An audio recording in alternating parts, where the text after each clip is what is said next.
ചേട്ടാ അമ്മാന്റെ ചേച്ചിയെ പിടിച്ചോണ്ടോ ചേട്ടാ? അതെ ചേട്ടാ, ഞങ്ങളെ രക്ഷിക്കണം ചേട്ടാ. രക്ഷിക്കാനോ?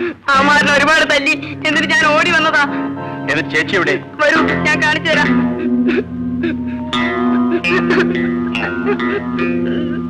വരൂ.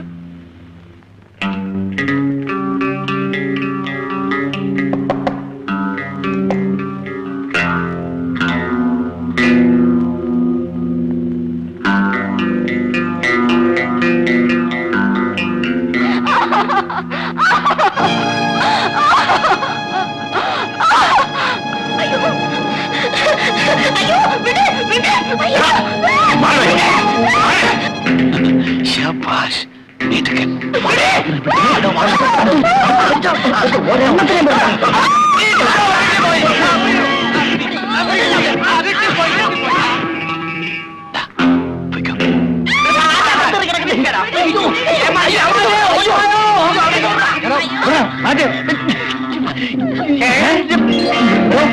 ഇതാണോ ബാബു? പിടിച്ചപ്പം ബാബു, പൊക്കിയപ്പോ ചക്കപ്പനും. എന്താണ് സാറേ ഇത്? പിടിച്ച് കൈ തന്നതല്ലേ? എന്താണ് നോക്കിയിരിക്കുന്നു?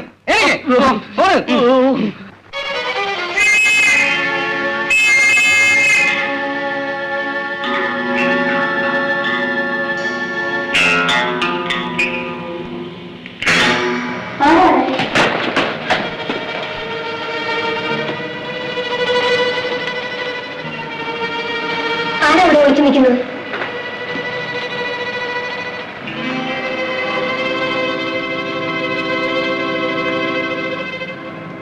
നിങ്ങൾ ആരാ? എന്തിനവിടെ വിളിച്ചു നിൽക്കുന്നത്? ആരെന്ന് പറയൂ.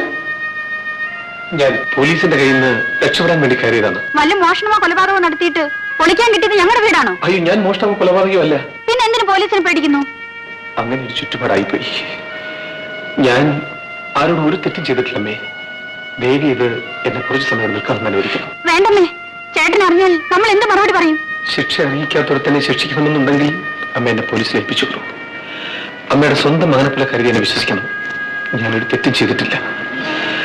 ദേവി തന്നെ വിശ്വസിക്കുമേ, ഞാൻ നിരപരാധിയാണ്. ഞാൻ കള്ളിയല്ല, ഞാൻ മോഷ്ടിച്ചില്ല. അമ്മേ, പോലീസുകാർ ഇങ്ങോട്ട് വരുന്നുണ്ട്. ഇങ്ങോട്ട് വന്നു.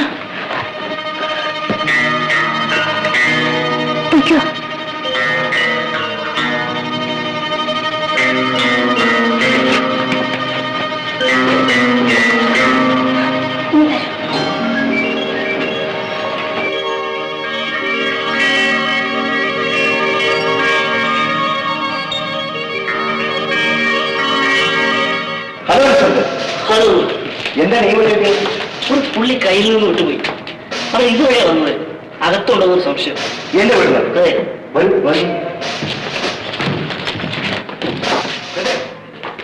ഇവിടെ ആരും ഓടിക്കരുതെന്ന് പറയുന്നു. നിങ്ങൾ ആരെങ്കിലും കണ്ടോ? ഇങ്ങോട്ട് ആരും വന്നില്ലല്ലോ. ഊറ്റട്ടെ, നിങ്ങൾ മുകളിലേക്ക് പോകും. വേണം, നിങ്ങൾ താഴെയുള്ള എല്ലാ റൂം ചെക്ക്.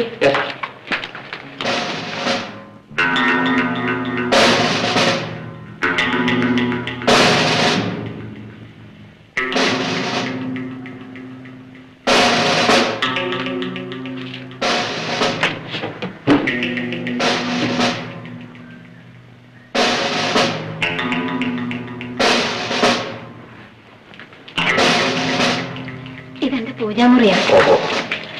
അപ്പൊ അതിനകത്ത് ആരും ഇല്ലായിരിക്കുമല്ലോ. എന്റെ അയ്യപ്പ മാത്രമേ ഉള്ളൂ. അയ്യോ, അയ്യപ്പൻ. അയ്യോ, തെറ്റിപ്പോയി. അയ്യപ്പോ, സ്വാമി ശരണം.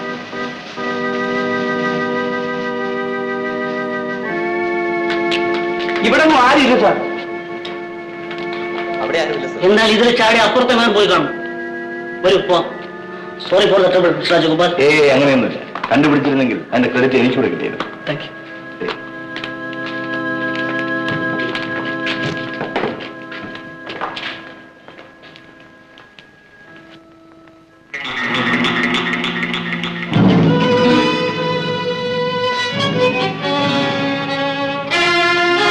ഇതാരുടെ ഷൂസാണ്? അത് എനിക്ക് അറിഞ്ഞുകൂടാ.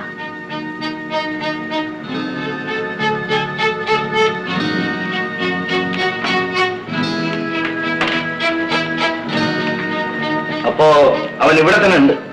അത് നിങ്ങളുടെ അറിവോട് കൂടി. എവിടെയാണെന്നാണ് ചോദിച്ചത്?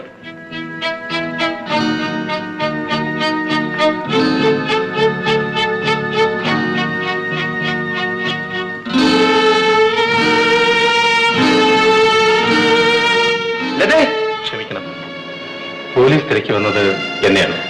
ഒരു കുറ്റവാളിക്ക് അഭയം കൊടുക്കുന്നത് നിയമവിരുദ്ധമാണെന്ന് എനിക്ക് അറിഞ്ഞൂടെ? താൻ ഒരു തെറ്റും ചെയ്തിട്ടില്ലെന്ന് സത്യം ചെയ്ത് പറഞ്ഞതുകൊണ്ടാണ് ഞാൻ അയാളെ... തെറ്റ് ചെയ്തവരാരെങ്കിലും താനാണ് തെറ്റ് ചെയ്തതെന്ന് വിളിച്ചു പറയാറ്. ഒരു കുറ്റവാളിക്ക് എന്റെ വീട്ടിൽ അഭയം നൽകിയാൽ എന്റെ നില എന്താകുമെന്ന് ആലോചിച്ചിട്ടുണ്ടോ?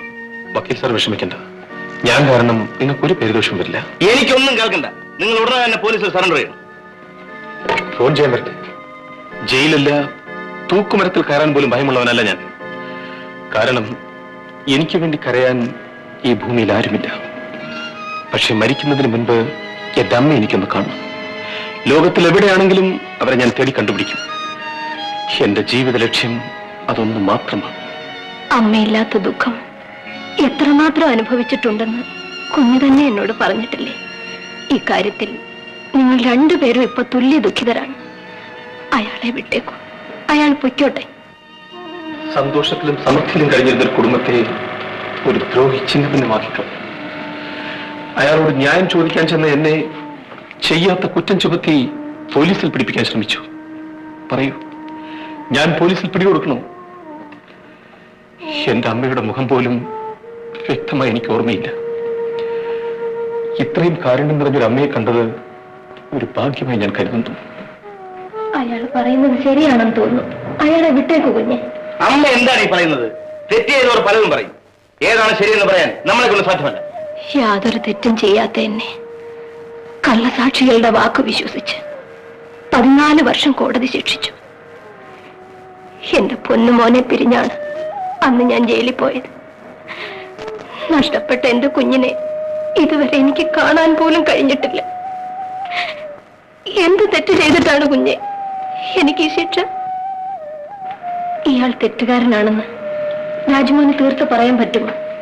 പറയൂ. എന്ത് വേണമെങ്കിലും ചെയ്തു ഇയാളോട് ഇവിടുന്ന് പോകാൻ പറയും.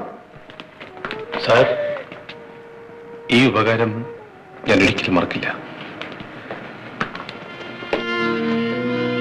ഒരു കാര്യം, ഇന്ന് ഞാൻ പോലീസിന് പിടികൊടുക്കാൻ തയ്യാറല്ല.